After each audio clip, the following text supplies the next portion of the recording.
Je me prénomme Karima et je suis la fondatrice de l'association Insoumise et Dévoilée. Notre ASBL a pour cadre d'activité la Belgique. Et sa mission est de venir au secours des femmes et des hommes qui souhaitent échapper à des mariages forcés et imposés, des crimes d'honneur ainsi qu'à la violence intrafamiliale. Nous sommes présents à cette manifestation, car il faut empêcher la lapidation de Sakineh Mohammadi Ashtiani, qui croupit dans la prison de Tabariz depuis 5 longues années. Son crime, qu'elle n'a avoué, rappelons-le, que sous la torture, et d'avoir eu 2 relations amoureuses hors mariage, selon ses accusateurs. Elle avait déjà été punie par 99 coups de fouet administrés en présence de l'un de ses 2 fils. Lors d'un second procès, voilà qu'ils aggravent le verdict en la condamnant à mort, et pas à n'importe quelle mort, puisqu'il s'agit d'une mort par lapidation. Au cours de ce procès, son actuel avocat, Outon Kian, a déclaré que tout ce que sa cliente a avoué a été arraché sous la torture. Tous les pays du monde doivent se lever contre un verdict aussi inique que barbare. Beaucoup d'entre vous pourraient aujourd'hui se demander qu'est-ce que cette ASBL a à voir avec un dossier de lapidation en Iran et pourquoi ces gens-là sont ici. La réponse en est très simple. Partout où nous sommes intervenus, depuis la création de notre ASBL, nous avons été amenés à établir le dur constat de traditions archaïques et d'un extrémisme religieux qui conduisent à des violences conjugales et familiales, qui privent des femmes de leurs droits, le plus fondamental à la liberté et au libre arbitre, constituant en cela une grave violation des droits de l'homme. Un extrémisme qui tentait d'imposer à ces femmes un mariage dont elles ne voulaient pas. Certes, nous ne sommes pas ici en Iran, mais nous ne pouvons rester indifférents à des situations telles que celle-ci, car nous voulons éviter que progressent les opinions de radicaux aveugles. Et ainsi éviter que des situations aussi graves que celle de Sakineh se passent encore chez nous.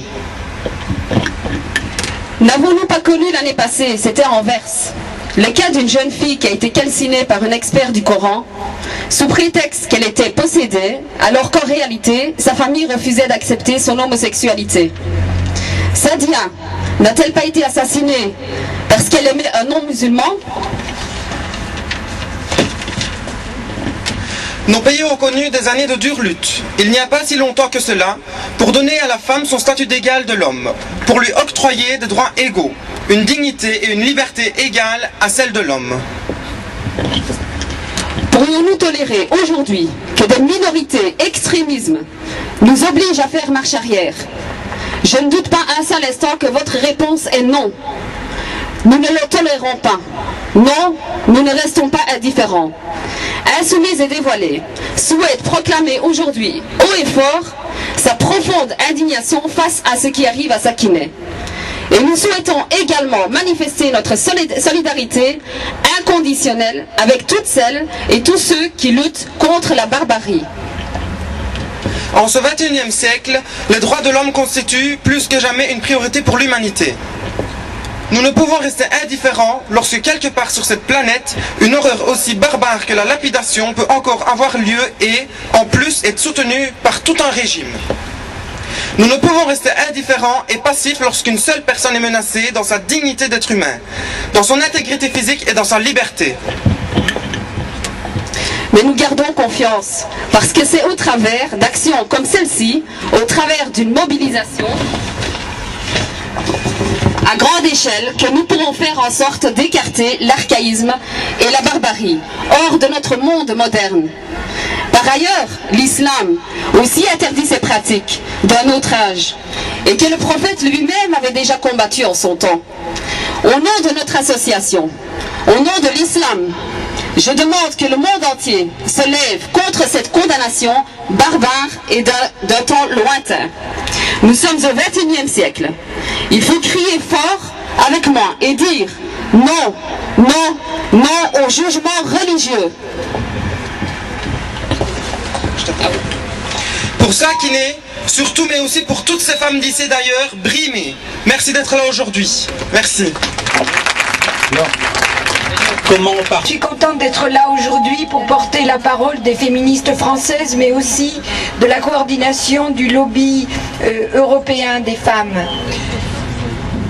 Il faut se souvenir, et beaucoup d'entre vous ne le savent pas, qu'il y a 30 ans, les premières qui sont descendues dans la rue, au lendemain même de la prise de pouvoir par Khomeini, c'était des femmes. Des dizaines de milliers de femmes en Iran, à Téhéran, sont descendues dans les rues en criant « On n'a pas fait la révolution pour perdre nos droits ». Mais ces femmes n'ont pas été entendues.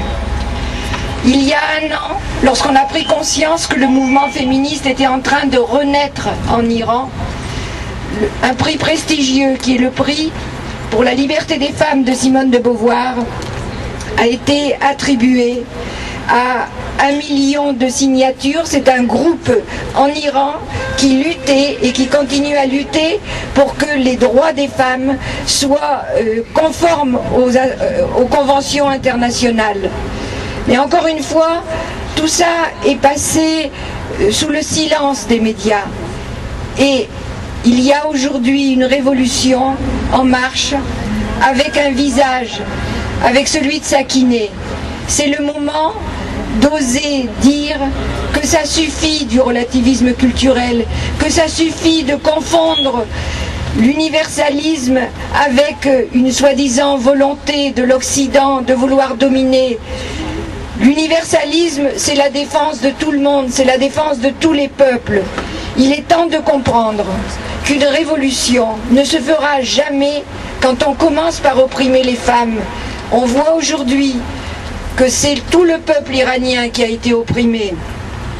Il faut arrêter le double langage des Nations Unies. Sachez qu'au mois d'avril de cette année, l'Iran est entré dans la commission du statut des femmes aux Nations Unies, alors que tout le monde sait que dans les lois iraniennes, les actes barbares comme la lapidation sont inclus. L'indignation est aujourd'hui mondiale. Je viens d'Amérique latine et voilà la première page d'un journal du Guatemala.